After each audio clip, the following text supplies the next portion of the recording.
সনাতন ধর্মে যাদের জন্ম হয়েছে গর্ব করে বলবে না আমি হিন্দু। বিবেকানন্দ বলেছেন গোটা পৃথিবীতে যীশু খ্রিস্টের জন্মস্থান জেরুজালেমে সব থেকে বেশি লোক সংগঠিত হয়েছিল 30 লক্ষ।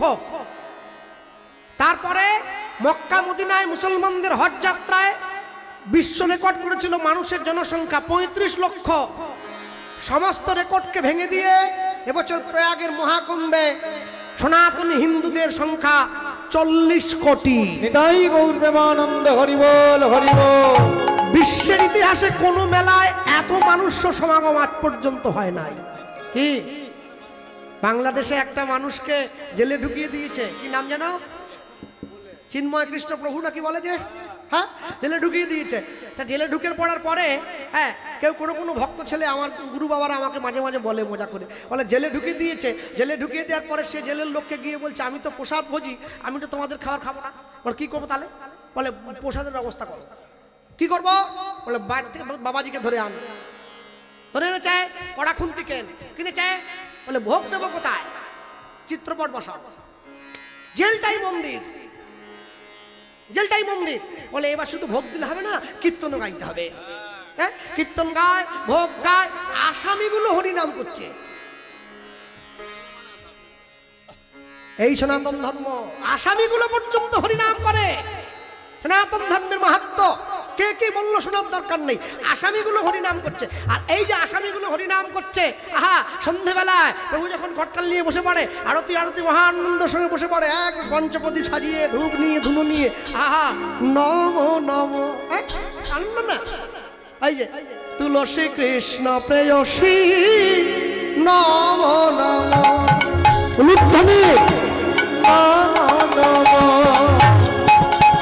তুলসী কৃষ্ণ প্রেয়সী নম নম,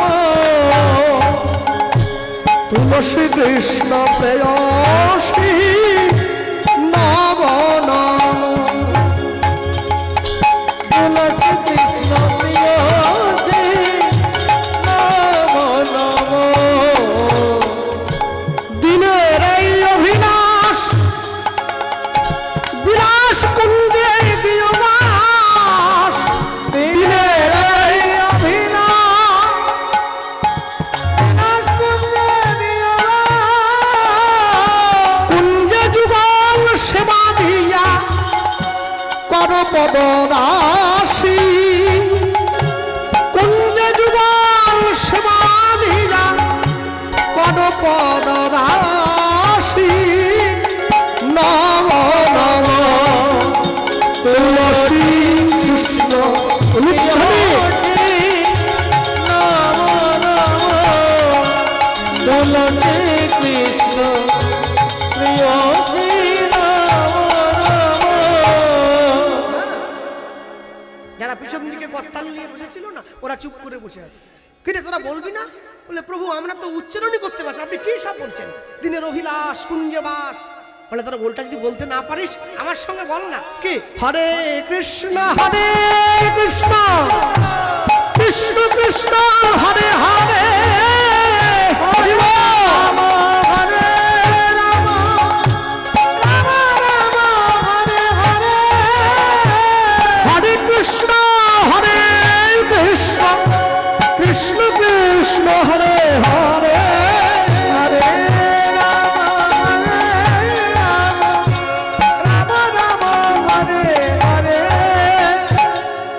যে জেলের দায়িত্বে ছিল মেন যে পুলিশটা, ও ভাবছে এত চিৎকার কিসের? ও গিয়ে গারদের বাইরে দাঁড়িয়েছে। ও কিন্তু হিন্দু নয়, ও দাঁড়িয়েছে।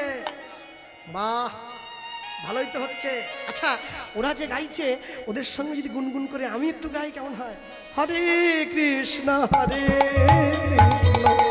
কৃষ্ণ কৃষ্ণ হরে হরে, হরে রাম হরে রাম, রাম রাম হরে হরে, হরে কৃষ্ণ কৃষ্ণ কৃষ্ণ হরে হরে, হরে রাম রাম রাম হরে হরে। দশে পাঁচে মিলি নিজ দুয়ারে বসিয়া কীর্তন করিবে সবে করতাল। কোনো খোল খড়তাল না থাক, হারমোনিয়াম ক্যাসিও না থাক, সব সময়ের জন্য মনে রাখবেন সনাতন ধর্মের ব্যাপকতা এতখানি, অ্যাপেল কোম্পানির মালিকের স্ত্রী, স্টিভ জবস অ্যাপেল কোম্পানির মালিক, তার স্ত্রী পর্যন্ত কুম্ভের জলে স্নান করে সনাতন ধর্ম গ্রহণ করেছেন, যার নাম হয়েছে কমলা। হ্যাঁ, জোর করে করতে হয় না ধর্মান্তরিত, নিজের ইচ্ছায় ভালোবেসে স্বেচ্ছায় ধর্মকে আপন করে নিয়েছে। এই তো সনাতন ধর্ম। মনে রাখবেন সব সময়ের জন্য, যে মাটিতে জন্ম হয়েছেন সবার আগে সেই মাটিকে সম্মান করুন, সেই মাটিকে ভালোবাসুন। আর যারা বসে আছেন এই স্থানে, জীবনে সব কিছু বিক্রি করে ধর্মকর্ম করা যায়, কিন্তু ধর্ম বিক্রি করে কোনো কিছু করা যায় না। তাই কোনো কিছুর বিনিময়ে দয়া করে নিজের ধর্মটা বিসর্জন দেবেন না। এতে করে নিজেদের জীবনের ক্ষতি হবে, নিজেদের সংসারের ক্ষতি হবে। সন্ধেবেলায় ওই সব বনেছে সিরিয়ালগুলো বাদ দাও, ওইসব বাদ দাও, হাতে তালি দিয়ে হরিনাম সংকীর্তন করবে। হ্যাঁ, পরনিন্দা পরচর্চা না করিবে কখন, অবশ্য জানিবে তুমি এতে তোমারও পতন। নিজের চর্চা করবে, নিজের ভালো চাইবে, জগতের ভালো চাইবে।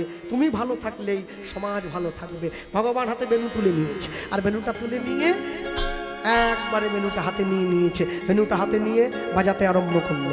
দেখো চাঁদ মুখে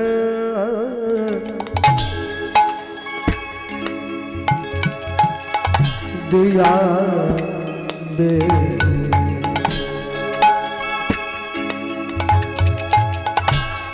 নাম লইয়া সব ধেনু লুধ্বনি অগোচারে মুখে দিয়া বেনু, অগো নাম লইয়া সবে ধেনু ডাকিতে লাগিল উচ্চ ঈশ্বরে, ডাকিতে লাগিল উচ্চ ঈশ্বরে, ডাকিতে লাগিল উচ্চ ঈশ্বরে, অবে ডাকিতে লাগিল উচ্চ ঈশ্বরে। সব মুখে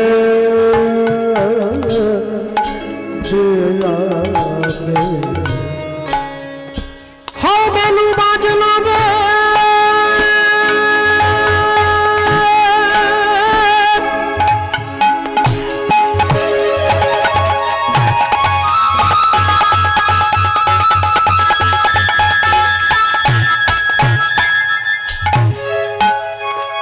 বেনু বাজে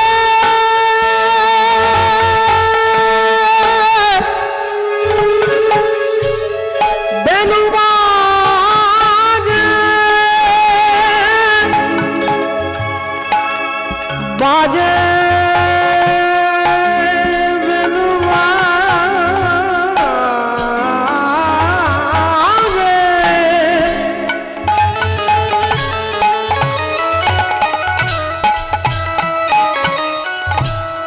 বেনু বাজে জয়, বেনু বেনু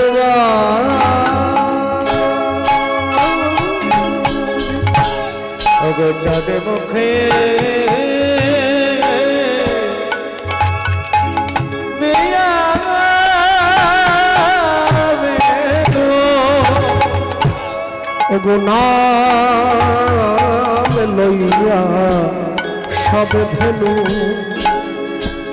ওগো ডাকিতে লাগিল উচ্চ ঈশ্বরে, ডাকিতে লাগিল উচ্চ ঈশ্বরে, অগো ডাকিতে লাগিল উচ্চ ঈশ্বরে, ডাকিতে লাগিল উচ্চ ঈশ্বরে। ওগো অমনি বেনু বাজাইল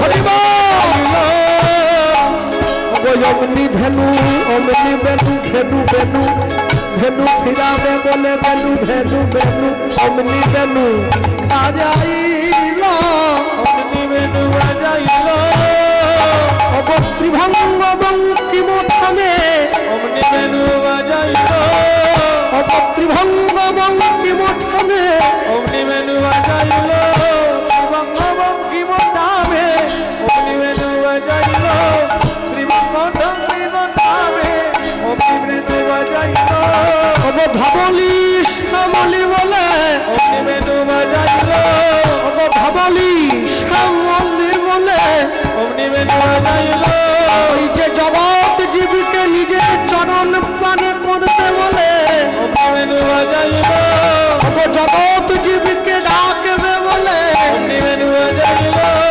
চরণ তলে লইবে বলে অমনি বেনু বাজাইল এই অহংকারের ভরা কর্ণমূলে বেনুরাব দেবে বলে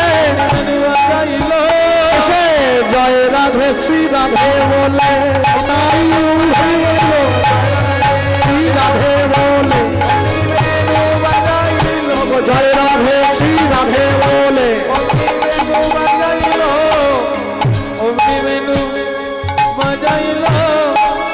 ডাকিতে লাগিল উচ্চ স্বরে ডাকিতে লাগিল উচ্চ স্বরে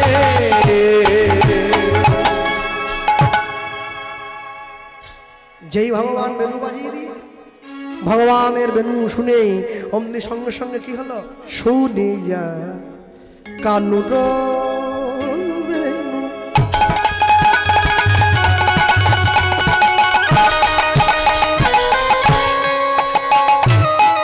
শুনিয়া কানুর বেনু ঊর্ধ্বমুখে ঊর্ধ্বমুখে উপরের দিকে মুখটা তুলে দিয়েছে ঊর্ধ্বমুখে ধায় ধেনু অবসুনিয়া ওনিয়া কানুর বেনু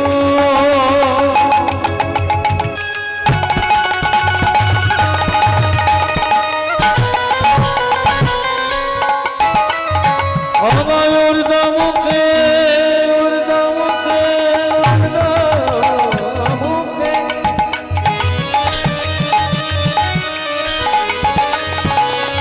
যায় রেণু এই জায়গাটা লক্ষ্য রাখুন পরে বলছি পুচ্ছ ফেলি পিঠে রয়ু পরে পুচ্ছ ফেলি পিঠে উপরে অগপুচ্ছবে পিঠে রয়ু পরে উচ্চ ফেলি পিঠে রয়ু পরে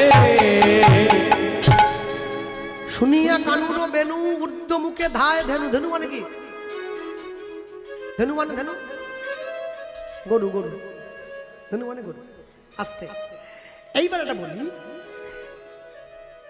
যারা কথা বলতে পারে না অবলা জীব তারা ভগবানের বেনুধ্বনি শুনে নিয়েছে আর ভগবান আমাদেরকে পুরো শক্তি দিয়েছে আমরা শুনতে পেলাম না তাহলে আমাদের মনে হয় নাকি কোথাও না কোনো অংশে গিয়ে ওই গরুগুলোর থেকেও আমাদের মানসিকতা আরো ছোট যেই ভগবানের বংশের ধ্বনি গরুগুলোর কর্ণমূলে প্রবেশ করেছে ওরা সঙ্গে সঙ্গে নিজেদের লেজটাকে ঊর্ধ্বপানে তুলে দিয়েছে তুলে দিয়ে পুচ্ছ ফেলি পিঠে রয় উপরে পুচ্ছ ফেলি পিঠে রয় উপরে উচ্চ ফেলি পিঠে রয়ু পরে উচ্চ ফেলি পিঠে রয়ু পরে তারা ছুটিয়া গেল রে ছুটিয়া গেল রে ওই গোবিন্দের বেনুর ধ্বনি শ্রবণ করে তারা ছুটিয়া গেল রে তোমরা ওদের পশু কেউ বলো না ওদের পশু কেউ বলো না পশু বলতে হয়তো আমায় বলো, ওদের পশু কেউ বলো না। যারা গোবিন্দের বংশধ্বনি কর্ণমূলে শ্রবণ করতে পারে, তোমরা তাদের পশু কেউ বলো না। তোমরা তাদের পশু কেউ বলো না। ধেনুগণ সারি সারি হাম্বা হাম্বা রব করি দাঁড়াইল শ্যামের নিকটে, শ্যামের নিকটে দুগ্ধ স্রাবী পড়ে মাঠে, প্রেমের তরঙ্গ ওঠে, স্নেহে গাভী শ্যাম অঙ্গ চাটে। শ্যামে অঙ্গ চাটে তারা চোখের জলে মুখের লালে গোবিন্দের চরণ ভিজায়ে দিল, বিজয় দিল। বলে হে প্রাণ গোবিন্দ আমার, প্রাণ গোবিন্দ আমার। কত না যতন করে তোমার চরণ তলে আসার সৌভাগ্য হলো। কৃপা কর দয়াময় যেন কোনোদিন চরণ থেকে বঞ্চিত না হই, না হই। তোমার চরণ যেন আশ্রয় করে রইতে পারি, রইতে পারি। তোমার চরণ যেন ছাড়া কবু নাহি হয়। হ্যাঁ, ভগবান কতগুলো গরু চড়াতেন? 9 লক্ষ ধেনু। 9 লক্ষ গরুর দুধ যদি বৃন্দাবনে ঢেলে দেওয়া হয় না, বৃন্দাবনে দুধের বন্যা হয়ে যাবে। তারপরেও ভগবান চুরি করতে যেতেন ব্রজগোপীদের দরজা। ক্ষীর স্বর্ণ মাখন চুরি করছে, 9 লক্ষ ধেনুর দুধ সেবা করেও যার পেট ভরেনি সে আবার চুরি করতে যায়। বলে ভগবান 9 লক্ষ ধেনু চড়াতেন ঠিকই, কিন্তু ভগবান 9 লক্ষ ধেনুর দুধ সেবা করতেন না, বেছে বেছে 4টে গাভীর দুধ খেতেন, ধবলি, শাওলি, পিয়ালি, আউলি। যে 4টে গাভীর দুধ গোবিন্দ সেবা করতেন, সেই 4টে গাভী আবার দূর বনে গিয়ে ঘাস খেত, নরম কচি ঘাস, কেন দুধের স্বাদটা মিষ্ট হয়, গোবিন্দ সেবায় লাগে। মা যশোদার কাছে গিয়ে প্রত্যেক দিন ব্রজের মানুষে নালিশ করত। যারা বসে আছেন আজকে এই জায়গায়, অনেকে দীক্ষা শিক্ষার ঘরে গিয়েছেন, অনেকে যান নাই, যাবেন বলে ঠিক করছেন। অনেকে কীর্তন শুনতে যান, আমরাও যাই, কীর্তন করতে যাই। অনেকে আবার একটু রামায়ণ মহাভারতের কথা শুনতে বেশি পছন্দ করে। কেন জানেন? সব সময় মনে রাখবেন, যারা আমরা হরিনাম করে বেড়াই, যারা কীর্তন গেয়ে বেড়াই, ভক্তমণ্ডলী মায়েরা, ঝাঁটা জুতোর কথা কোনোদিন তত্ত্ব কথা হয় না। রাবণের কেন 10টা মুন্ডু, নারকলের কেন 20টা ফুটো, এ তত্ত্ব নয়। এ তত্ত্বের নামে গর্ত ফেরি। এ তত্ত্ব হলো মেয়েরা পায়ে কালো কার কেন পরে, কীর্তন নিয়ে বলতেছি। আর এই যে ইউটিউবগুলো, এই যে ছেলেগুলো এসছে, ওরা ভিউয়ার পাবে, ওরা আবার হেডলাইন দেয়, বিরাট বড় সিদ্ধান্ত দিলেন শিল্পী, কেন মেয়েরা কালো কার পরে, তত্ত্ব ফাটি দিচ্ছে একবারে, আসর কাঁপি দিচ্ছে একবারে। হ্যাঁ, কি রে, কালো পড়ুক, লাল পড়ুক, নীল পড়ুক, হলুদ পড়ুক, আমার বাবার কি, যার ভালো লাগবে পড়বে, আমার তাতে কি। আমি দেখবো তুলসী মালা পড়ছে কিনা। হ্যাঁ, তুলসীর মালা পরা চাই, যে নিরামিষ খাও সেও পড়বে, যে আমিষ খাও সেও পড়বে। আমি অজুহাত শুনবো না, আমি অজুহাত দেওয়া পছন্দ করি না।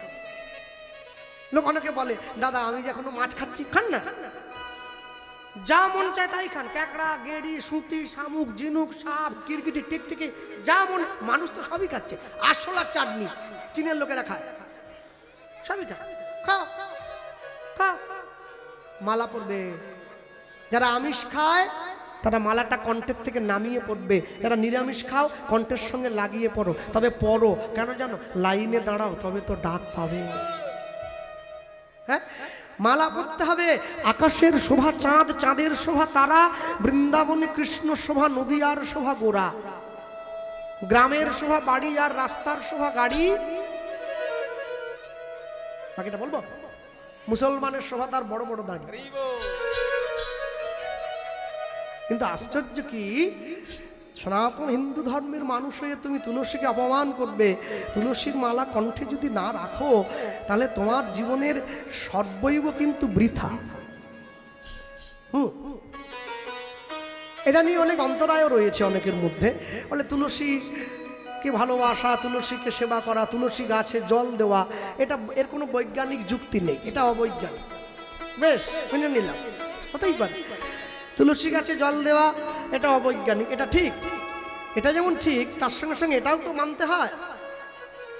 তা তুলসী গাছে জল দেওয়াটা যদি অবৈজ্ঞানিক হয়, তাহলে 25শে ডিসেম্বর ঝাউ গাছে চুনি লাইট দেওয়াটাকে বৈজ্ঞানিক? এটা আরো বড় অবৈজ্ঞানিক। পরের কথায় কান না দিয়ে নিজের কর্মে নিজে স্থির হও, নিজের লক্ষ্যে এগিয়ে চলো। অনেক মানুষে অনেক কথা বলবে, তুমি কারো কথায় কান দিলে নিজে পিছিয়ে পড়বে। কেন জানো? দেখবে আস্তে কথা বলবে না। আশ্চর্য কি, দেখবে সবসময়ের জন্য যে লোকটা নেশা করে রাস্তায় উল্টে পড়ে রয়েছে মদ খেয়ে, না ওকে কেউ কিন্তু টনটিটকিরি কাটে না। কেন বলো তো? ও তো পড়েই আছে, ও পড়েই আছে, ওকে ফেলবার জায়গা নেই। কিন্তু যে মানুষটা মালা তিলক নিয়ে রাস্তা দিয়ে হেঁটে চলে যাচ্ছে তাকে লোকে টনটিটকিরি করে। কেন জানো? সমাজ জানে ও আমাদের থেকে এগিয়ে চলে যাচ্ছে। তাই সবার আগে ওকে টেনে নিচে নামাতে হবে, তাহলে মুশকিল। এই জন্য কারো কথায় কান দেবে না। ঈশ্বর ভজনের পথে বহুবিধ বাধা আসবে, অনেক সমস্যা আসতে পারে, কিন্তু সেই কথায় তুমি যদি কান দাও, যদি নিজেকে সেই অঞ্চলে গা ভাসিয়ে দাও, তুমি কিন্তু নিজে প্রকৃত সন্ধান পাবে না। প্রকৃত সন্ধান পাবে না। আর প্রকৃত সন্ধান তুমি যদি না পাও, তাহলে তুমি জানবে জীবনে মানুষ স্বরূপে জন্ম নিয়ে তোমার জন্মটা বৃথা হয়ে গেল। 3 ঘন্টার পরীক্ষার উত্তর দেওয়ার জন্য আমরা 2 বছর সময় দিয়েছি, 9, 10 মাধ্যমিক, 11, 12 উচ্চ মাধ্যমিক। তাহলে 3 ঘন্টার পরীক্ষার উত্তর দেওয়ার জন্য 2 বছর সময় নষ্ট করেছি। আমি মানব জীবনের উত্তর বের করব, নিজেকে কতক্ষণ সময় দিয়েছি? আমার গুরুদেব বলতেন, বলে কৃষ্ণ জানিস, গরুও খায়, মানুষও খায়, কুকুরও ঘুমায়, মানুষও ঘুমায়, কুকুরেরও সন্তানাদি হয়, আমাদেরও সন্তানাদি হয়। তাহলে কুকুরের সঙ্গে আমাদের তফাৎ কি? আপনি যদি কুকুরকে খাওয়া দাওয়া দিয়ে লালন পালন দিয়ে বাড়িতে পোষ্য করে রাখেন না, যদি পুষে রাখেন, তাহলে দেখবেন বিপদে পড়লে কুকুরটা নিজের জীবন দিয়ে আপনাকে রক্ষা করবে।